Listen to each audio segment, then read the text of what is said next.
Me toca presentar estos libros que me mete el espíritu. Me he hecho aquí unas anotaciones, voy a ver si más o menos estoy riguroso con lo que he pensado. Conocí a Pablo, bueno, más me lo presentó el espíritu, en palabras de María Toscano, me dejé guiar por el viento del espíritu, él me llevó a las Batuecas y allí fue donde conocí a Pablo hace un par de años. El verano pasado y el otro. Sí, 2 años. Él se define como un orientalista, un filósofo, un docente, un locutor, un artista, muy poliédrico, pero yo sobre todo creo que su gran virtud es que es la pura tradición directamente. O sea, sabe traer cosas de la tradición, las sabe traducir a nuestro lenguaje actual.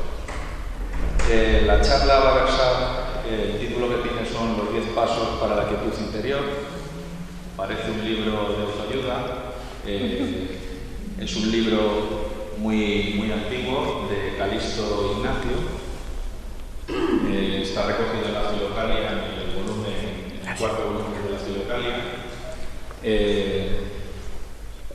Ellos son del siglo XV más o menos, y lo que pretendemos con esta charla es qué hacemos después de meditar. O sea, está muy bien cuando meditamos, cuando pasamos periodos de recogimiento de las Batuecas, pero el día a día, o sea, cuando trabajamos en Madrid, cuando recogemos a los nietos, cuando nos enfrentamos a hijos adolescentes, pues todo eso vamos a intentar un poco buscar una aplicación y buscar sobre todo herramientas para que nos ayuden. La charla va a grabar Pablo, no os preocupéis, él tiene un micro aparte y luego ya la subiremos al WhatsApp, ¿vale?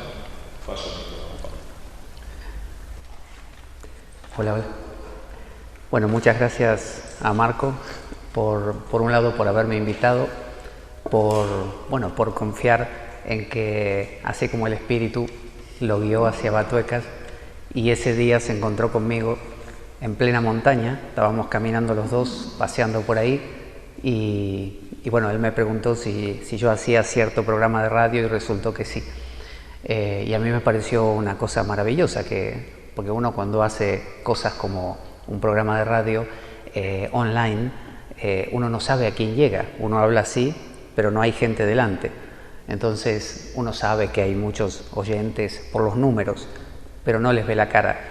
Y encontrármelo a Marco y que me dijera, bueno, tú eres y yo escucho tu programa, me pareció una cosa inconcebible. Y si uno sabe ver esas cosas pequeñitas, empieza a descubrir que la vida está llena de ese tipo de detalles. Y quizá esa es la diferencia entre una vida que tiene color o colores y una vida gris. Hay un libro de Pierre de Caussade, un sacerdote que se llama La entrega a la divina providencia. Y es muy bonito, son una suma de cartas, porque él en ese libro explica que si bien esto es la palabra de Dios, es decir, aquí está como la esencia de la sabiduría, él dice, ¿qué pasa, como bien decía Marco recién, cuando uno acaba de leer la Biblia y sale de su casa? Hasta que regresa, ¿qué pasa? No hay Biblia, en la calle no hay Biblia. Entonces él decía que Dios escribe su Biblia más allá de estas hojas, la escribe a cada momento en la calle, y que si uno sabe ver, empieza a ver una enseñanza tal como la que puede destilar de una Biblia en el afuera. Y para eso hace falta cambiar un poco la perspectiva, no centralizar tanto y pensar que la solución a veces a todos nuestros problemas está aquí solamente o sentándose en meditación solamente, porque muchas veces sucede, y les pasará o les habrá pasado intermitentemente, que a veces uno se sienta a meditar durante un tiempo, un mes, se siente sumamente tranquilo, tiene, digamos, entre comillas, éxito en la meditación, está en paz, está logrando todo lo que se supone que debía lograr, ¿no? Lo que los maestros antiguos decían, lo que su maestro espiritual cotidiano le indica, y después algo empieza a decaer. Y de repente tuvimos un roce con algún vecino o con algún compañero de trabajo, y toda esa santidad que uno creía tener, esa especie de actitud de yo soy puro, uno de los 144.000 elegidos que habla el Apocalipsis, y uno dice, me parece que me estoy quedando fuera. Y quizá ese despecho que uno a sí mismo se produce hace que uno deje la meditación, inclusive, o la lectura de la Biblia, a veces por no considerarse digno, no, esto no es para mí, yo no soy tan puro como aquel otro que arrancó antes, quizá, hace muchos años que lo viene practicando, ¿no? Y por eso es santo, o aquel otro que no tiene mis vicios, ¿no? Mis cositas. Entonces uno acaba abandonando eso. A veces es porque uno se centra y le da demasiada importancia a algo en particular. Es como si apostara todas sus fichas, como en el casino, todo a un solo número. Hay menos posibilidad de ganar.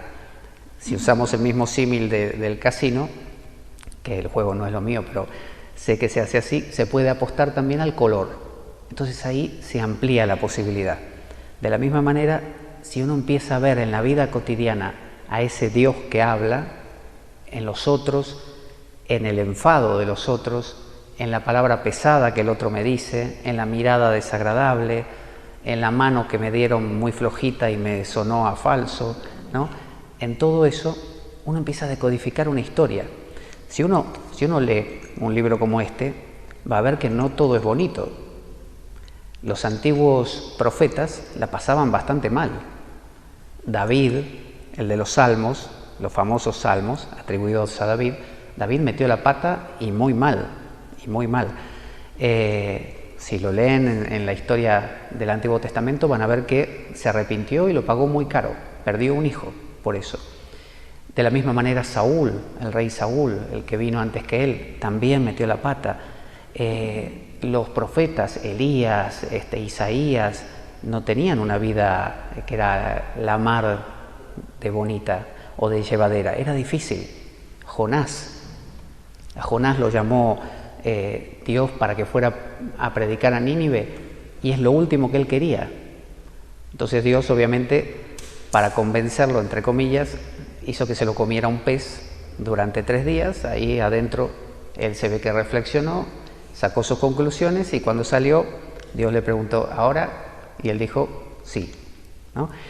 Es decir, cuando uno pretende que su vida sea un mar de rosas y espera que la meditación siempre sea fantástica y que uno lea la Biblia y sea súper inspirador y que uno, no sé, cada día sienta más ganas de, quizá eso mismo es lo que arruina la cosa, porque uno está tenso, uno está en última instancia centrado en uno.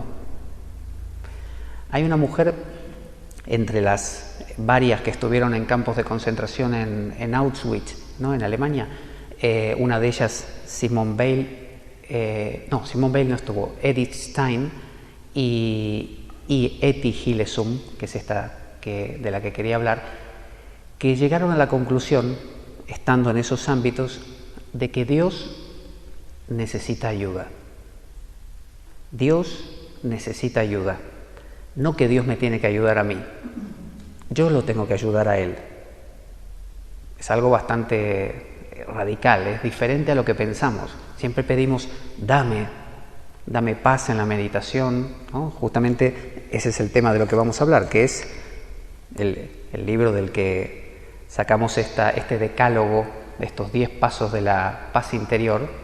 Le llamaban los antiguos esiquia, la esiquia, porque estos padres, mucho de su conocimiento lo derivaban del antiguo saber griego, ¿no? de epicúreos, de estoicos, ¿no? Y de grandes pensadores griegos. Entonces tenían palabras como esiquia, que es una paz, pero no es la paz, pazcecita, pequeña mía, de que los vecinos no hacen ruido, no están taladrando la calle y no me pasó nada grave esta semana. Esa es una paz de plástico. Es una paz que ¿cuánto dura? Dura hasta que venga la próxima interferencia. Pero la paz, la esiquia, es una paz del corazón, es una paz que como lo abraza con Z, ¿no? Yo lo pronuncio igual, pero es abraza todo, nada la perturba. Imaginémonos una paz así. ¿No sería fantástico? O sea, pase lo que pase, hagas lo que hagas, estás en paz. Para ello tiene que haber un detalle. No tengo que estar yo. El problema soy yo. San Juan de la Cruz resumía todo su mensaje en una frase. Él decía, se trata de esto, disminuir yo y aumentar Dios. Punto. Y uno dice, sí, bueno, suena muy bonito, pero en la realidad no es así. Si nosotros empezamos a pensar, quizá, que Dios necesita ayuda, es eso de cuando se lo hicisteis a uno de estos, al enfermo, al que estaba preso, eso que decía Jesús, me lo hicisteis a mí en realidad. Es empezar a ver a Dios en todas las personas y ayudarlo, darle una mano. Yo les voy a plantear una suerte de metáfora que es como un cuentito que nos lleva justamente a esta idea. Y ahora abordamos esto de los 10 pasos, que como decía Marco, suena al libro de autoayuda, pero es por algo muy bueno. Los antiguos, no sé si es porque no tenían la facilidad de editar libros como ahora, que uno edita libros y los imprime a montones, necesitaban escribir en frases cortas, que fueran fácilmente memorizables, quizá porque cada libro costaría mucho dinero, un papiro o un manuscrito. Entonces escribían así en ítems. Entonces son los 10 pasos para, los 7 peldaños para, ¿no? Los 3 niveles de, porque además es mnemotécnico, uno se los acuerda. Es más fácil acordarse 10 mandamientos que, no sé, 22, por ejemplo, porque es más redondo. Entonces, este libro, que tiene esta portada con Calixto e Ignacio, que tienen un peinado que ya me gustaría tenerlo a mí. Entonces, les cuento esta metáfora, este cuentito. Imaginemos que Dios, en su totalidad, estaba antes de la creación en perfecto descanso, ¿no? Y esto vale para el creyente como también el que sea agnóstico. Imaginemos un ser infinito que no tiene ninguna clase de otro, está él solo. Y por alguna razón necesita saber quién es, necesita saber cómo es. Nosotros la razón por la que nos vinculamos es para que el otro nos cuente quién soy. Yo le digo al otro, no sé, a mi pareja, le digo, ¿me amas? ¿Me amas? Y mi pareja me dice, sí, te amo. ¿Cuánto me amas? Mucho, pero como digamos de acá hasta el techo, no, más. ¿Por qué decimos todas esas cosas? Si bastaría con que mi pareja me diga una sola vez, sí, te amo, y yo ya está, no se lo pregunto más en toda la vida. Pero se lo seguimos preguntando porque continuamente necesitamos definir quién soy. Yo aquí, hablando en este momento, toda esta presencia vuestra, estas miradas, esta actitud, me informa, me da forma a mí, me dice quién soy. Entonces imaginemos que ese Dios infinito dijo, quiero saber quién soy, ¿no? Vieron que en el Génesis fue creando y dijo, y vio que esto era bueno, y vio que esto era bueno. Entonces empezó a pensar, a tener pensamientos, y esos pensamientos tomaron forma de una nebulosa, y unos planetas, y unas galaxias, pero eso no tenía pensamiento como para decirle algo. Entonces siguió creando y creó distintas cosas, cada vez más complejas, la ameba, y luego seres pluricelulares, y luego, no sé, hasta en los mamíferos, y nosotros. Y cuando llegó a nosotros, que podemos pensar, podemos reflexionar, podemos oponernos a algo, nos gusta algo, no nos gusta, cuando llegó a nosotros nos pregunta, ¿quién soy? Ese Adán que aparece, que lo acaba de crear y le insufla el ruaj, el espíritu de vida, ese Adán lo mira por primera vez y esa mirada, que es la misma de Dios, Dios lo acaba de crear, le dio su propio espíritu, pero ahora Dios se ve desde afuera. Entonces Dios se entera quién es y eso le satisface. Pero quizá Adán no tiene ganas de darle una opinión. Entonces Dios, ¿qué hace? Lo molesta, lo toca, lo molesta ¿Cómo hace uno cuando quiere que alguien le dé una respuesta? Va y lo toca. Oye, fulano, ven. Y si no viene, hasta uno puede inclusive hasta insultarlo, decirle algo para que el otro se dé la vuelta y nos diga algo. Entonces, cuando nosotros decimos, vienen situaciones a mi vida desagradables, fulano me molesta, mengano me dice cosas, no me cae bien, sus actitudes no son las que me gustarían, podemos traducir eso como que Dios es una mano que nos está tocando, dando ahí una cachetada, como diciendo, oye, dime algo. El hecho de alabar a Dios, ¿no? Con los salmos, por ejemplo, ese alabar es contarle a Él. Porque si no, ¿qué sería? Un ser veleidoso, así súper arrogante, que quiere que haya gente que lo esté adorando todo el tiempo. Es el ser más cercano a nosotros, como el ser amado nuestro, el amigo nuestro, que justamente nos pregunta, ¿quién soy? Jesús, ¿acaso no le dijo a Pedro? Le dice, Pedro, ¿me amas? Y él le dijo, sí, apacienta mis ovejas, le dijo. Y después le volvió a preguntar, ¿me amas? Sí, sí, maestro, apacienta mis ovejas. Y le preguntó 3 veces, ¿pero me amas? ¿A qué le preguntó 3? Si con una ya estaba. Es más, en otra ocasión también preguntó, ¿quién dicen que soy? Y uno decía, dicen que eres Elías que ha regresado, dicen que eres Juan el Bautista. Y él le dijo, tú eres el Hijo del Dios vivo. Entonces dijo, tú has hablado con la palabra del Espíritu. Entonces le preguntó. Entonces si vemos, Etty Hillesum se dio cuenta que en ese nazi que la trataba mal en el campo de concentración, estaba Dios pidiéndole ayuda para que ella pudiera darle a su vez una ayuda, una opinión, un amarlo, un amar eso también, un amar los lados oscuros. Cuando uno quiere encontrar paz, pero no la paz con minúscula, sino la esiquia, la paz del corazón, tiene que amarlo todo. Esto quiere decir que si me pongo a meditar y aparecen pensamientos no agradables, de los que yo supongo que no deberían estar, porque yo ya debería estar en un estado cuasi santo, si yo los rechazo, no me estoy relacionando con Dios. Esa es la mano de Dios que me está diciendo, oye, dime algo, mírame. Job, el del libro de Job, Dios lo fastidió, permitió que hicieron un pacto con Satán y Satán entonces vino y le hizo de todo a Job. Le arruinó la familia, le trajo enfermedades, o sea, todo lo peor que uno se puede imaginar se lo hicieron a Job. Job tenía 3 opciones. La esposa le dijo, maldice y muérete. La esposa, ¿no? Y eso es equivalente a cuando uno huye.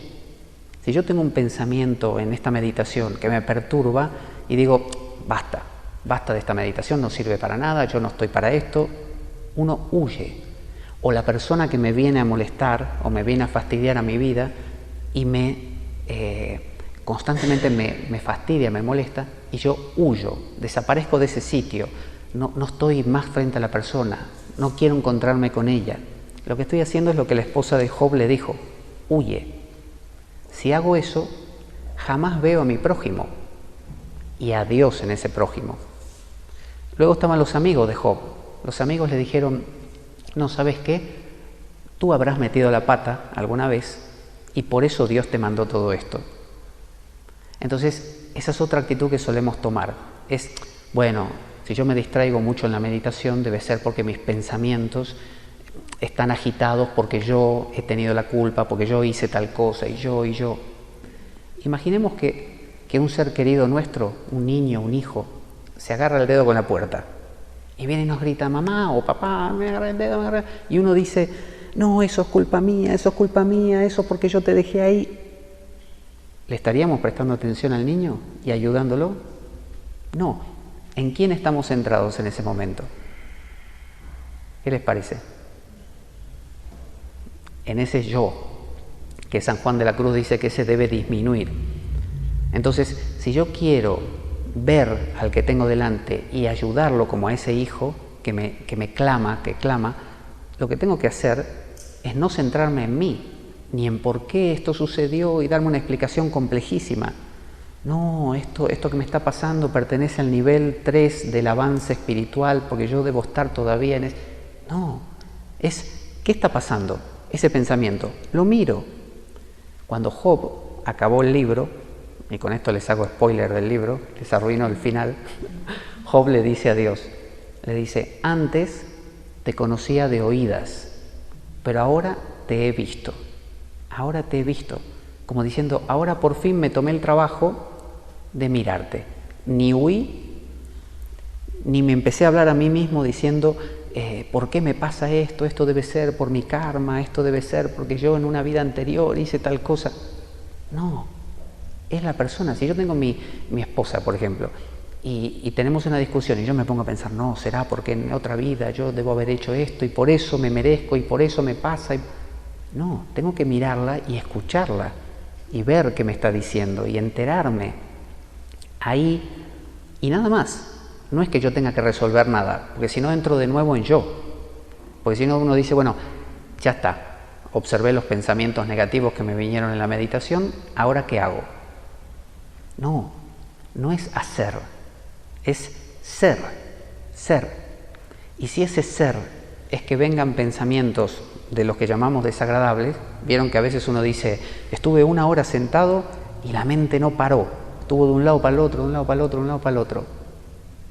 Eso es Dios, que está moviéndose y quiere que yo le preste atención y me entere qué tiene para contarme. Esa es la diferencia entre una vida que no tiene sentido y una vida que sí lo tiene. En griego la palabra para sentido de vida o sentido es telos, una teleología, cuando algo tiene sentido. Entonces uno dice, vieron que los evangélicos cristianos suelen decir, Dios tiene un plan para tu vida o Dios tiene una misión para tu vida, ¿no?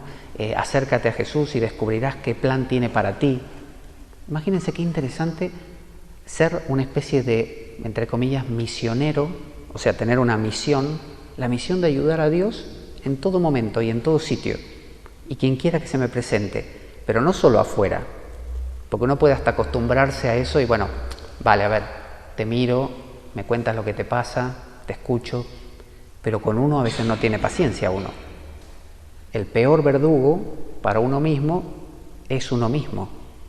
Entonces la idea que la paz, esta esiquia, de la que hablan estos dos hermanos, es una paz que tiene que ver con uno mismo, darse el permiso, amarse a uno mismo. Comienza con ese verso que dice, no todo el que dice Señor, Señor entrará en el reino de los cielos, sino el que hace la voluntad de mi Padre que está en los cielos. Esto está en Mateo 7:21, ¿no? Es bueno citar versos que a veces uno no tiene mucha costumbre, porque ayuda a que uno no cometa un pecado que es el pecado del ibris, el pecado del orgullo, ¿no? El pecado de nuevo de yo aumentar y Dios disminuir. Cuando uno habla desde uno, yo opino, yo creo, termina uno subiéndose al caballo, ¿no? Y bajarse de eso es a veces citar a otros. Cuando Jesús fue tentado en el desierto, fíjense que a cada cosa que le decía Satanás, él no decía, no, yo opino lo contrario, o yo no creo que sea así, con los panes y todo eso. Él decía, no, dicen, y citaba el Antiguo Testamento, que era bueno, lo único que había en ese momento, citaba la Biblia, o sea, palabras de otros, como dando el ejemplo de no te creas todo lo que dices, como que es palabra santa. Fíjate que hay otros que han venido antes que tú. Esa frase de parado sobre hombros de gigantes. Uno a veces dice, mira qué buena idea que se me ocurrió. No se te ocurrió a ti, ya otros la tuvieron, quizás la escuchaste o mezclaste dos ideas de otros y ahora te la apropiaste.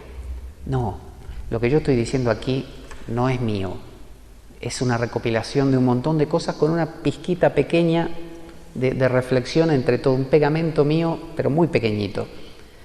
En realidad son las fuentes. Entonces, no todo el que diga Señor, Señor entrará en el reino de los cielos, sino el que hace la voluntad de mi Padre que está en los cielos. Y uno dice, pregunta del millón, ¿cuál es la voluntad del Padre? ¿Cuál es? que haya paz en el mundo, que sobrevivan, no sé, las ballenas. ¿Cuál es la paz? La voluntad divina. Quizá la voluntad divina no pueda ser conocida. Job jamás se enteró cuál era la voluntad divina. Él se sintió así de pequeñito, no se fue, no huyó, no trató de explicar nada, no dijo, esto me pasa, no hizo tampoco eso. Observó, nada más. Se quedó, observó y agregó un elemento. Dijo, yo sé que ahí, en eso que me parece tan terrible, que me viene a atacar, que me manda enfermedades, ¿no? En eso está mi Salvador. Es como si uno dijera, esa persona que viene hoy, que no la soporto y que cada vez que viene me habla mal y que me desprecia, y yo me doy cuenta que me desprecia por esto o por lo otro, en esa persona, ahí adentro está mi Salvador. Es una cosa rarísima. Hay que postergarse a uno mismo 100% para eso. Y la única forma de aceptar postergarse es que tenga sentido. Cuando yo le veo a esos sentidos, digo, claro, es porque Dios está ahí, pero no solo que está ahí y lejos. No, Él me creó a mí para que lo ayude en esta tarea.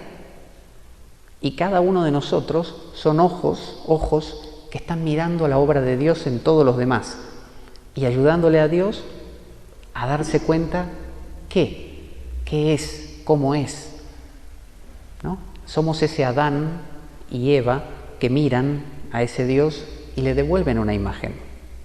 Entonces, la voluntad de Dios, para mí, en este caso, doy una opinión personal, para mí no es hacer esto o aquello, sino estar en apertura, simplemente, en apertura completa a todo lo que ocurra, bueno o malo. Si yo juzgo, lo arruino. Ya soy esos amigos de Job que le decían, esto te pasa por aquello. Entonces, juzgar, esto no me debería estar pasando, yo debería estar concentrado. Si vine aquí a meditar, ¿por qué me duele la espalda? Yo tendría que estar en plena posición como un yogi. ¿Y por qué no?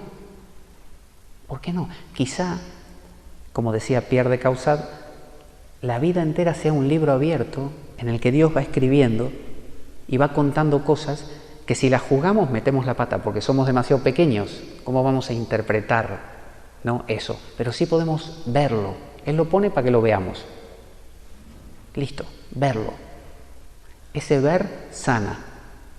¿Vieron que a veces acompañar a una persona enferma o alguien que tuvo una pérdida, un duelo, por ejemplo, pérdida de un ser querido? A veces no hay que hacer nada.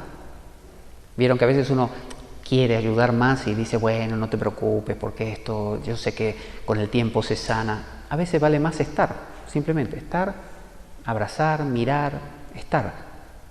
Entonces imagínense estar ante una persona insoportable, maliciosa, desagradable, que clama. ¿Vieron que esas personas claman porque los demás finalmente le presten atención?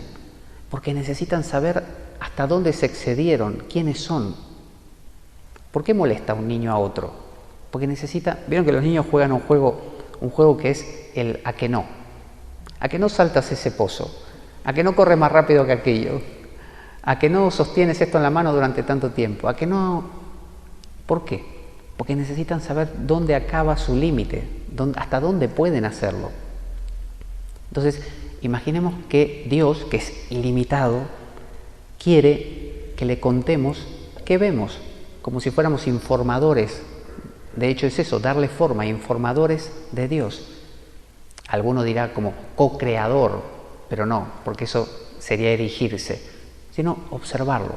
Entonces, podemos entender esa voluntad divina como la voluntad de que ocurra lo que ocurra, uno sea el Job que observa sin juzgar y sin irse, sin retirarse.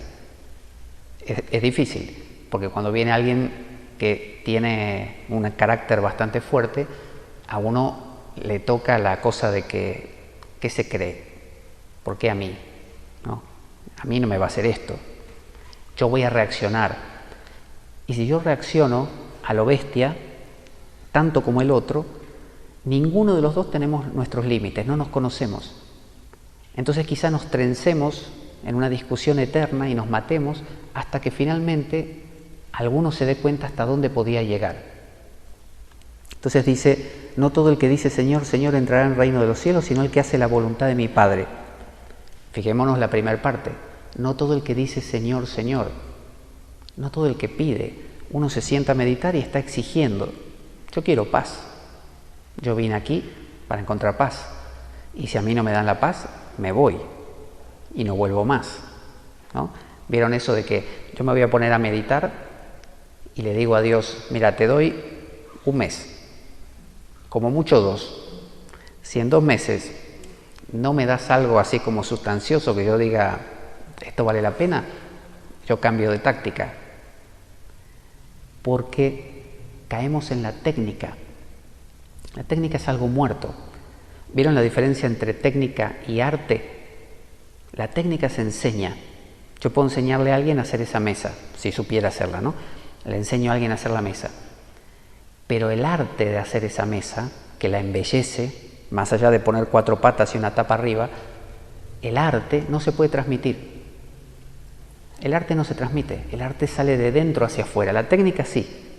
Entonces uno dice, sí, pero yo medito, mira. Eso se aprende, es fácil. Todos podemos meditar. Con banquito, con cojín o con silla o tumbado en la cama. Sí. ¿Y eso que te hace comprarlo a Dios? Te lo compraste. Meister Eckhart, el místico renano alemán, decía que eso es como coger la cabeza de Dios y meterla debajo de un banco. Como diciendo, acá la tengo, es mía. No, a Dios no te lo puedes comprar. Es demasiado grande, no se puede. Es un arte, no una técnica. ¿Y el arte lo podés controlar? No. Eso de la musa, ¿cuándo viene la musa? Cuando quiere, cuando tiene ganas. Entonces, ¿está mal que yo me ponga a meditar y no se centre en mis pensamientos hoy? No. ¿Está bien? Tampoco. Así es hoy. Eso es la entrega a la divina providencia. En lugar de opinar y decir, esto no debería estar pasando, decir, esto es la voluntad de Dios hoy. Yo me senté, mi mente está volando por todos lados, esto es. Me quedo, lo miro, me cuenta, aprendo. Pero no un aprender así discursivo, racional, sino un aprender del corazón. Aprendo a aceptar. Entonces imagínense qué bueno si la siguiente vez que se sientan a meditar no hay ningún preconcepto. Me siento y si mi mente se dispara, se dispara. Si se centra, se centra. Si no, es una meditación barata. Es una meditación comprada. Es una meditación que uno hizo la técnica, se leyó el libro y se la pone a practicar si funciona y si no la deja. Por eso dice, no todo el que dice Señor, Señor. El Señor, Señor son eso, las técnicas. Yo una vez, cuando fui a Batuecas, donde lo conocí a Marco, encontré ahí al padre Ramón, que ahora ya no está, un gran sacerdote carmelita, y le pregunté, le digo, yo quiero saber la técnica de San Juan de la Cruz.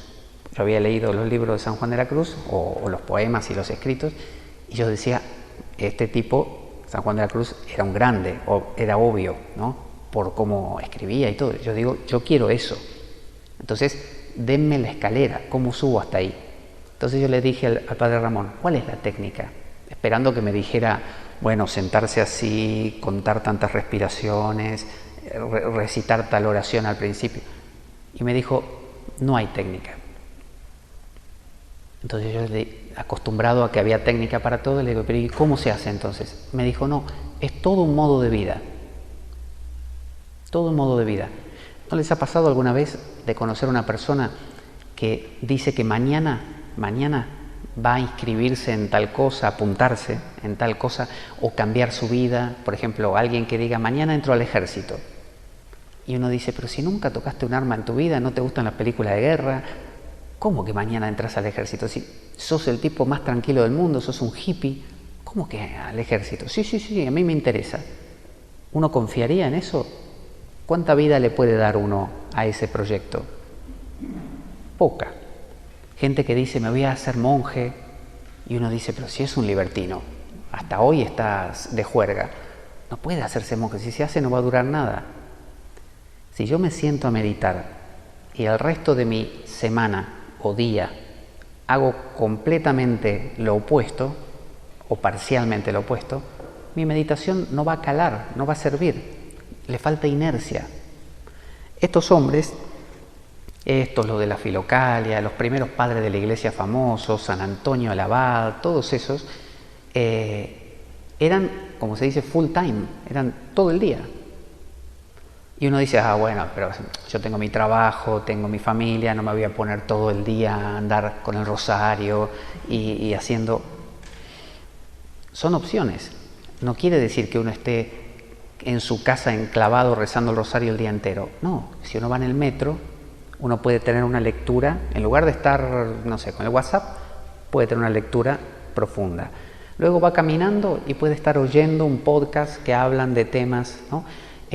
Luego, en lugar de verse una película, quizá una sí, pero no verse 3, o una telenovela, ir eligiendo e ir sembrando un jardín donde toda nuestra vida está encaminada en una sola dirección.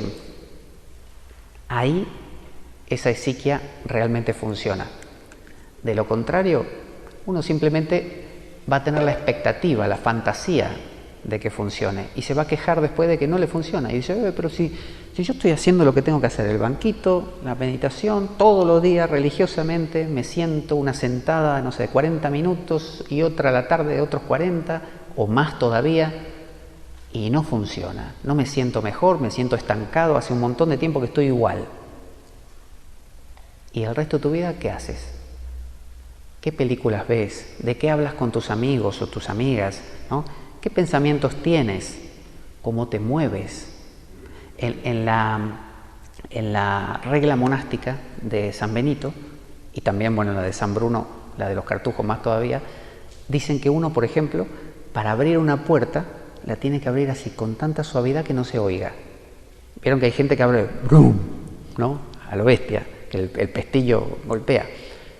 No, abrirla con suavidad, no correr, no corras, camina con tranquilidad. Es toda una actitud de vida que luego cuando te sientas es más de lo mismo. Pero imagínate que tú vives una vida a 1000, acelerado, llevándote las cosas por delante, con torpeza, gritándole a la gente, dándole voces, enfadándote por cualquier cosa, por cualquier nimiedad, y luego esperas sentarte a meditar y que surta efecto. Eso sería un milagro, realmente, que funcionara. Entonces muchas veces estamos diciendo, Señor, Señor, yo medité todo el tiempo, yo me senté, yo hice lo que tenía que hacer, fui a misa, cumplí. No, no es el que me dice Señor, Señor, es el que hace la voluntad de mi Padre. ¿La voluntad de mi Padre qué es? 40 minutos a la mañana y no, es todo el día. Hace un tiempo estuve presenciando unas clases de confirmación que daban ahí en la ciudad donde vivo, y para adultos. Y la profesora, que era profesora también de una escuela de religión, daba religión, ella decía que tenía un alumno musulmán. Y cuando venía el recreo, el alumno, todos salían y el alumno hacía algo que ella no sabía qué era y le preguntó, ¿qué estás haciendo? Dice, estoy rezando. Estaba haciendo el salat. Los musulmanes hacen 5 veces al día una oración corporal. Estoy haciendo el rezo. Y ella me decía, a mí me dio cosa porque él estaba haciendo el rezo y yo me iba a tomar un cafetín, dice. Yo debería también estar haciendo el rezo. Vieron que hay unos libros que se utilizan para hacer la liturgia de las horas, que no es propio de los monjes nada más. Antes se creía eso, que monjes y sacerdotes tenían que 7 veces al día hacer un rezo de no más de 15 minutos. Pero en realidad, no sé si fue Juan Pablo II, de ahí en adelante dijo que todos los cristianos deberían, opcionalmente, practicar eso. ¿Para qué te sirve? Para cortar tu día 7 veces. Entonces uno está enloquecido, la liturgia. 15 minutos, te centra, te conecta. Eso es lo que hacen los 5 salat de los musulmanes. Los cristianos también lo tienen. pero lo olvidan. Entonces ella decía, a mí me dio cosa que él lo hace y yo no. Entonces no es el que dice Señor, Señor, sino aquel que hace la voluntad de mi Padre. Y luego habla de 2 grados de fe. Y es muy interesante porque dice, ahora vamos a hacer una pausa si hacemos preguntas. Dice, pero sabe que la fe es doble. Según el divino oráculo, la primera en efecto es común a todos los cristianos ortodoxos. En ella fuimos bautizados en el comienzo y en ella abandonaremos un día este mundo. Es la fe que todos conocemos como ser cristiano. La otra fe es la de los pocos, que por la observancia de los mandamientos de Dios aspiran a reformar en sí mismos la imagen y semejanza divinas. Aspiran a reformar no a uno mismo, a la imagen y semejanza divina en uno, o sea, a ese Dios, es ayudar a Dios en mí, no a mí. Muchas veces en el cristianismo se mira al oriente, al yoga y todo eso y se dice, sí, pero los del yoga, sí, muy bien con las técnicas, pero están centrados en ellos, quieren mejorar ellos. En realidad, en el cristianismo sucede lo mismo. Muchas veces sin darnos cuenta, estamos queriendo nosotros sacar partido. Esto que decíamos, quiero sentirme mejor. ¿Por qué me voy a tener que sentir mejor? ¿Por qué tengo que estar yo delante? Me quiero sentir mejor. Si yo medito y al terminar de meditar no me siento mejor, no vale. ¿No vale para quién? Para mí, porque yo tenía otro plan. Había un filósofo estoico que decía que si uno iba a los baños romanos y esperaba que no lo salpiquen, iba a sufrir, porque cuando fuera a los baños romanos siempre te salpican, ¿no? Entonces, si uno tiene una expectativa equivocada, lo que se llama una fantasía, va a sufrir. Entonces, si uno viene preparado a la meditación o a la vida en general, hoy va a ser un día genial, me voy a sentir perfecto, voy a estar en comunión con Dios, la divina providencia, todo lo que suceda va a ser un fluir del Espíritu Santo en mí. Y el primer tipo que me cruzo ya me pone de los pelos de punta, si tengo, ¿no? Y me cambia el carácter y yo digo, ¿qué pasó acá? No soy el que yo creía ser. Se me arruinó el cuento. ¿Por qué? Porque tengo eso que se llama fantasía. Si le quitamos la fantasía, ¿qué queda? Lo que es. Entonces, dice que hay otro tipo de fe. Regalados con la divina luz de la gracia, ponen todas sus esperanzas en Cristo. Esta es la segundo tipo de fe. De tal modo que, oh maravilla, al tiempo de la oración, en sus peticiones a Dios, no meditan sobre qué esté prescrito, sino que oran sencillamente en la fe y reciben impensadamente lo que es bueno para ellos. No meditan en lo que está prescrito. Es decir, no están pendientes de la técnica, como debe ser. Si hoy estoy haciendo la liturgia de las horas, ¿no? Laudes, estoy en laudes y el himno invitatorio, y de repente siento acá un fuego que me quiero quedar en silencio. Y digo, no, tengo que seguir con la liturgia. No, justamente, dice, no meditan sobre lo que esté prescrito. Hay que escuchar. Se supone que el Espíritu Santo es algo que te mueve a hacer algo espontáneamente. Cuando bajó en el Pentecostés, cada uno de los discípulos hacía algo diferente. Hablaban una lengua distinta, tenía actitudes diferentes. No hay todos iguales. Obviamente, uno cuando va a hacer una práctica la hace con una actitud determinada, pero tiene que estar abierto. Porque ¿qué pasa si Dios ese día te dice, no, ahora silencio? O te dice, cantar. Y uno le va a decir, no, momento, ¿cómo cantar, Dios? Sí, hay que rezar la liturgia de las horas. Eso es como cuando se quejaban los cristianos de los judíos que decían, Jesús dijo, el hombre no se hizo para el sábado, sino el sábado para el hombre. Cuando una vez los discípulos estaban comiéndose un poco de trigo, ¿no? Porque tenían hambre, de un campo, en sábado, que un judío en sábado no puede mover un dedo, porque es un día, el Shabbat, día de descanso. Y ahora llegamos a y acá nos quedamos con esto que me parece un verso genial. Dice, no es ahora tiempo de hablar más extensamente sobre el primer grado de fe, la fe básica, es en cambio muy oportuno hablar del segundo, que como divina flor brota del primero. Es decir, de la técnica nace el arte. Yo aprendo primero a hacer esa mesa y luego empieza a embellecerse con cosas que no sé ni de dónde salieron. Entonces yo empiezo a meditar con el banquito, con la técnica, con la oración predeterminada y después me abro a lo que vaya sucediendo. Eso es una cosa mágica, es una cosa del Espíritu Santo. Justamente, el Espíritu Santo, como Jesús mismo decía, el Espíritu se mueve por donde quiere, no lo puedes pillar. Entonces dice, porque la fe en cierto modo es la raíz y la cabeza de la quietud, de la esiquia, la fe. Pero fíjense que antes aclaró que no era la fe en las tres personas divinas, ¿no? En el Espíritu Santo, o lo dice más adelante, en las tres personas divinas. No es la fe convencional. ¿Qué es la fe? Creo en Dios Padre Todopoderoso. No. Dice, esa no es la fe. La verdadera fe, la pistis, es la fe en ese mirar de Job. Así, como un bebé, asombrado. Verlo todo y no sacar conclusiones, decir, esto es por esto, aquello es por aquello. No, es apertura, 100% apertura. Entonces, ¿cómo es meditar en estado de fe? Lo que sea que venga, bienvenido. Si yo estoy opinando sobre mis pensamientos, lo que estoy haciendo no es fe, ahí no estoy teniendo fe. Estoy diciendo, me gusta, no me gusta, me conviene, no me conviene, me cuadra, no me cuadra. Otra vez soy yo ahí el centro y no Dios.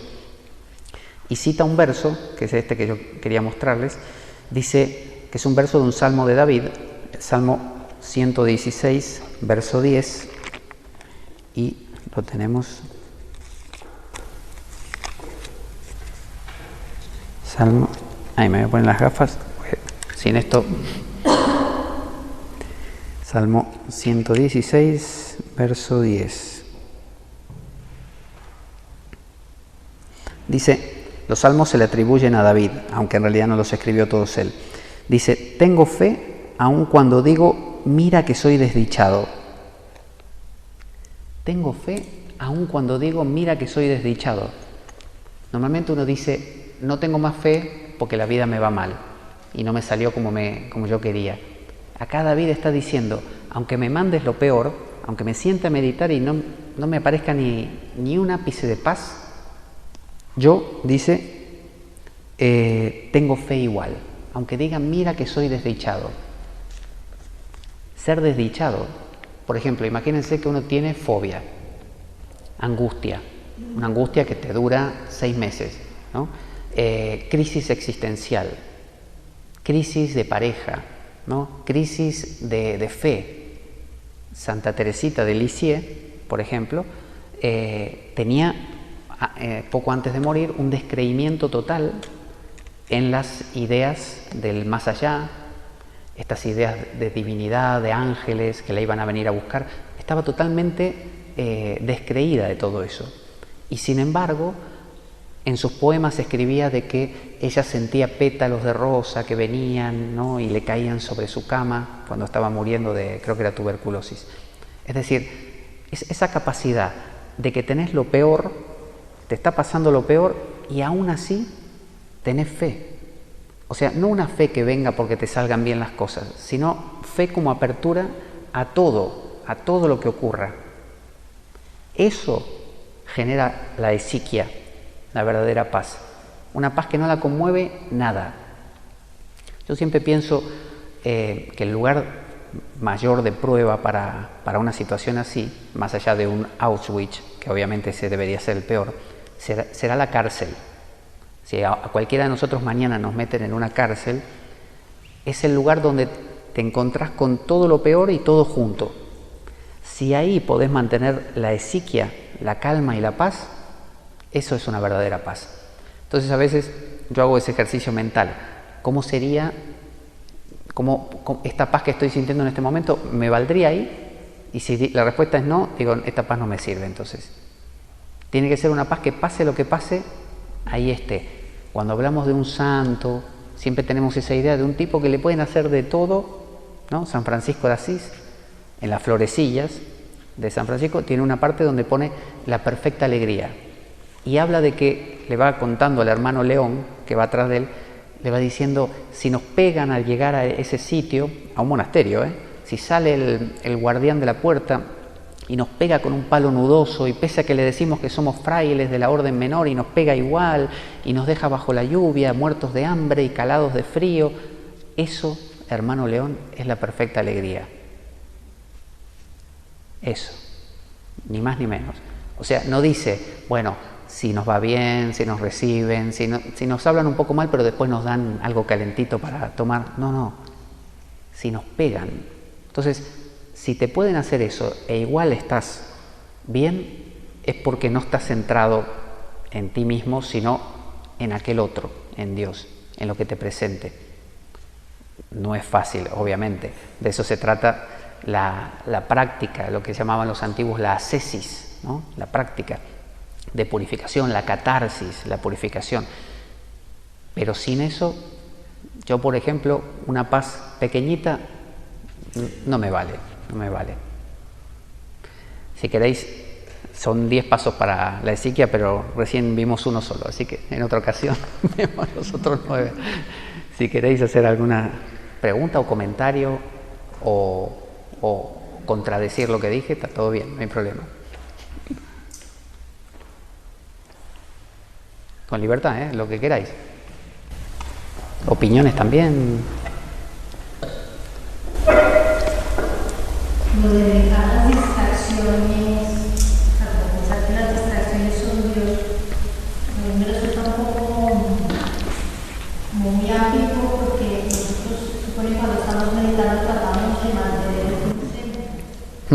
Así que como de alguna manera evadirlas, no pelear por ellas, pero si no veo, no sé, si yo las veo como Dios, entonces no estaría no veo que me dice cada una de ellas.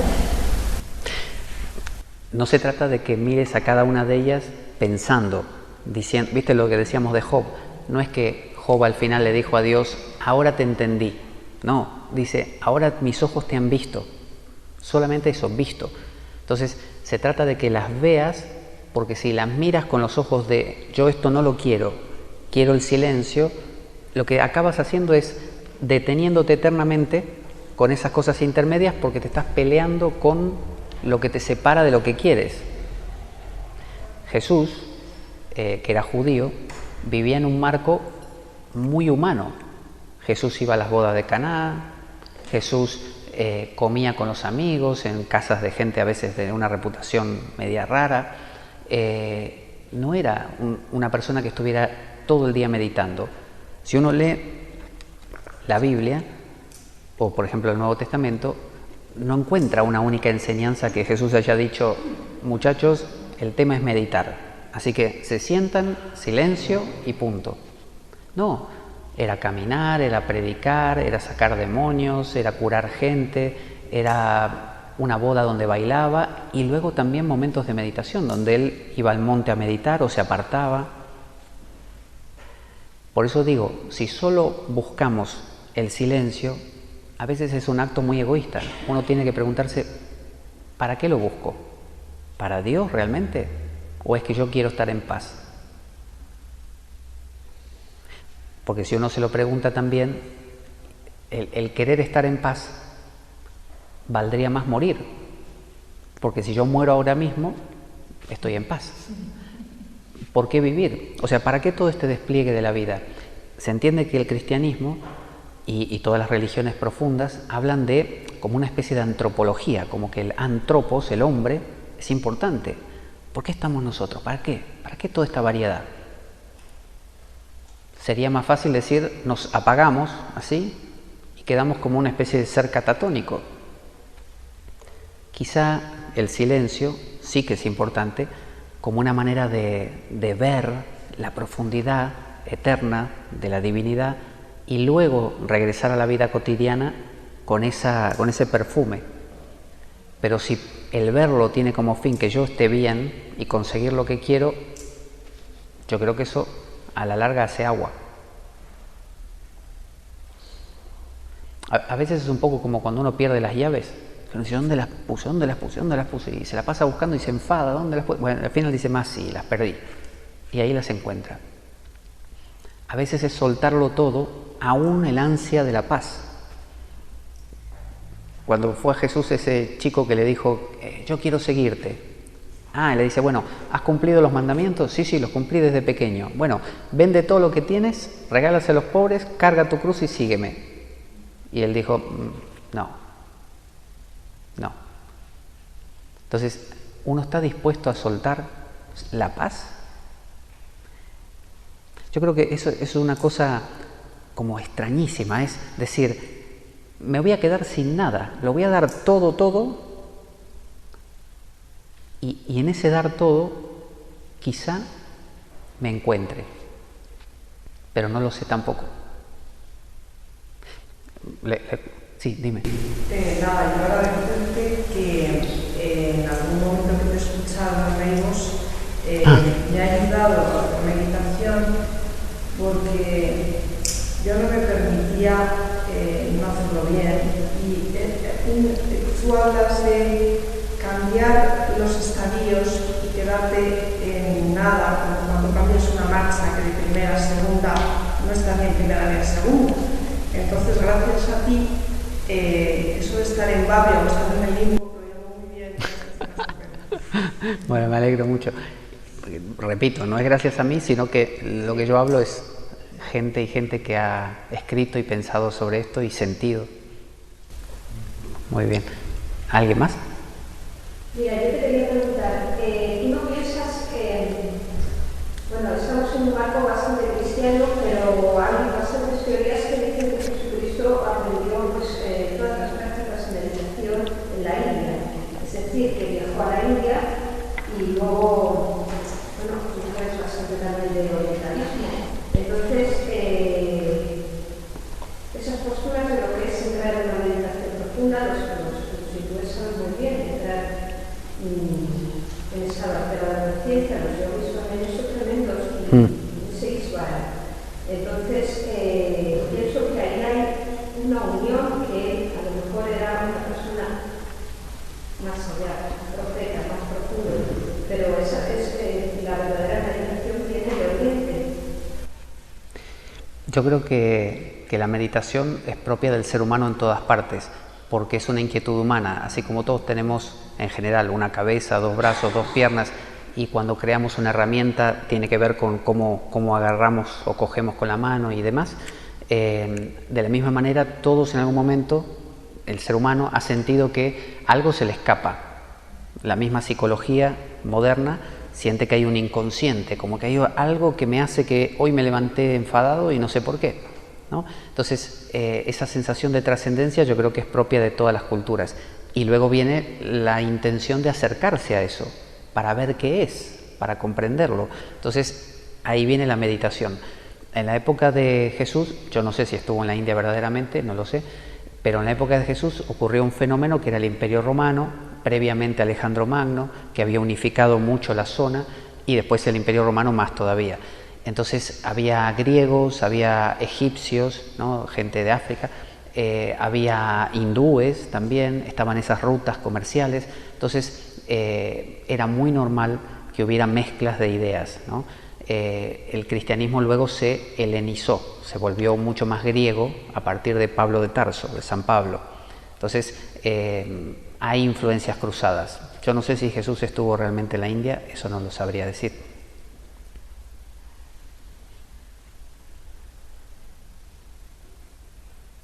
Sí, dime. Dime. No, dime tú y luego.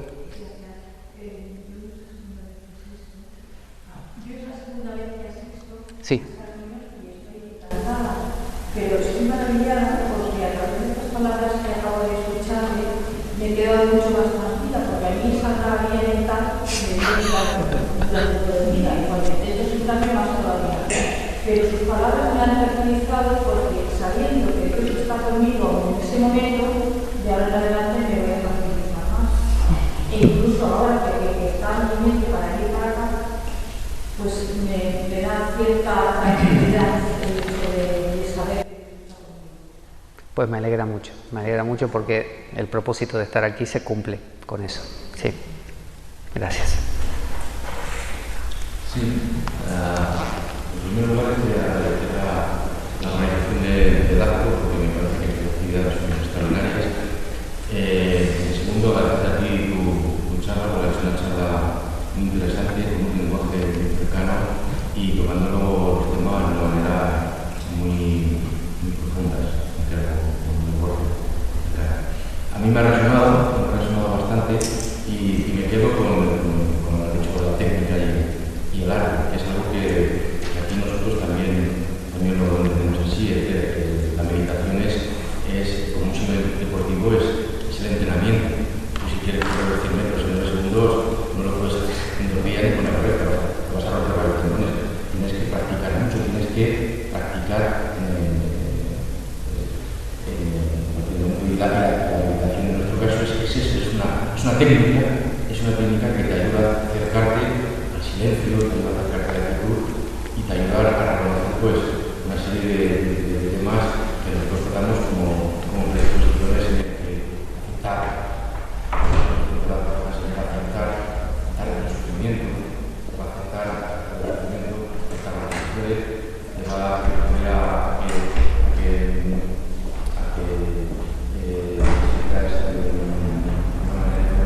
pero con esa idea de que es un entrenamiento para la vida, para el 100% de la vida, y que es un entrenamiento que te va a permitir llevar a ese mundo loco en el que gobierna el yo, pues a pensar que te tienes que vaciar como haces en la tú intentas vaciarte, intentas no ser tú, intentas que todo suceda, y al final lógicamente la definición es una voluntad. Es decir, que ya tú no eres, si tú no eres tú y hay otros, pues esto se convierte en una especie de plenitud que parte de la organización, como es un momento determinado sentarte con esa predisposición, ¿no? La técnica de todo lo que surja el alma. Yo me quedo con ese tema. Sí.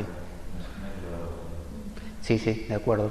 Lo que habíamos dicho, la técnica es la base.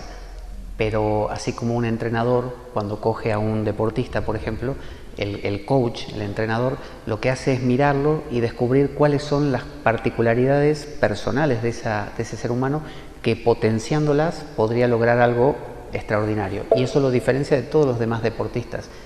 Eso, creo yo, es el Espíritu Santo. Es abrirse a esa posibilidad. Si uno tiene el plan prefijado y solo la técnica, va a ser lo mismo, aunque uno dé para más. Va a ser lo mismo eternamente, pero si uno se abre a lo que el Espíritu Santo le dice y le dice, no sé, medita 5 minutos más o no, 5 menos, no pasa nada. Como decía la señora recién, no es que porque uno hoy medite 10 minutos menos o hoy no medite, no pasa nada. A veces hace falta entender que la vida tiene ciclos y movimientos. No todos los discípulos de Jesús hacían lo mismo, Pedro lo negó 3 veces y ahí siguió como el discípulo principal. Es decir, no hay no medité hoy y se arruinó mi vida, ya está, pequé, pecado mortal, voy al infierno. No, a veces inclusive cuando uno se obsesiona demasiado y se ha autoexigido a meditar demasiado durante demasiado tiempo, es bueno tomarse también un descanso. A veces los sacerdotes mismos se toman un descanso porque están... o la gente que da, docentes, que están dando y necesitan también recoger un poco para poder dar cosas diferentes. Si no, a veces uno entra en un ciclo de saturación, donde siempre hace lo mismo, siempre se sienta igual, siempre llega hasta el mismo punto y nunca pasa de ahí. Así que sí, muy bien. A mí me gustaría darte las gracias por la charla y por todo el tiempo que has invertido en audiolibros, por ejemplo, que he tenido el gusto de poder descargar y disfrutar. Y me ha gustado mucho esta charla porque personalmente pues he empezado el día con la misa donde se hablaba de la santa indiferencia. La lectura de hoy de una de las cartas del Tercera de San Pablo hablaba de si negocias en el mundo, actúa como si no negocias. Si tienes mujer, incluso como si no la tuvieras, pareja. Sí. Y esa santa diferencia que parece que es ignaciana, pues yo creo que resuena también, ¿no? En lo que has dicho. Sí. La postura del espíritu también. Sí, cuando uno lee las cartas paulinas, por ejemplo, uno puede aprender a hacer como una especie de traducción de muchas cosas de las que dice, porque hay cosas que sería interesante tratarlas en alguna charla, como por ejemplo Pablo de Tarso habla de que la mujer no puede hablar en público. ¿Habéis visto eso? Que la mujer debe ir con el pelo cubierto y que si su marido no le da permiso no puede hablar. Y si uno lo toma literal, que habla de una mujer y de un hombre, dice esto es misoginia, machismo puro y duro, ahora que está de moda el feminismo, más todavía, molesta. Pero si uno hace de eso una traducción, y se puede hacer una traducción muy dulce, muy amable, uno lo entiende perfectamente y se convierte en algo que te transmite una enseñanza genial, que no da para explicarlo ahora porque sería largo, pero quiero decir, así como tú decías, la indiferencia, es empezar a ver cosas que a veces parecen muy literales, porque es verdad, sí, Jesús resucitó a Lázaro. ¿Qué es? Jesús resucitando un Señor. Pero ¿qué más hay? Hay otras lecturas. En el mismo catecismo de la Iglesia Católica hay niveles, el nivel moral, ¿no? El nivel literal, moral, y luego el nivel anagógico o analógico o metafórico. Entonces, si uno aprende a leer este libro, ¿no? O cualquiera de estos escritos de los padres de la Iglesia o cualquiera que uno quiera coger, se abre un mundo así. ¿Vieron como esos libritos de los pequeños, de los niños, que uno hace así y se levantan las figuras? ¿Lo habéis visto eso? Bueno, es como que cobra vida, no es un libro muerto. Puede uno hacer eso que se llama exégesis, ¿no? La interpretación, darle vida, darle alma. Yo creo que vale la pena así, sí. ¿Vamos terminando? Vamos a terminar. Bueno, muchas gracias por haberme soportado. Agradecer a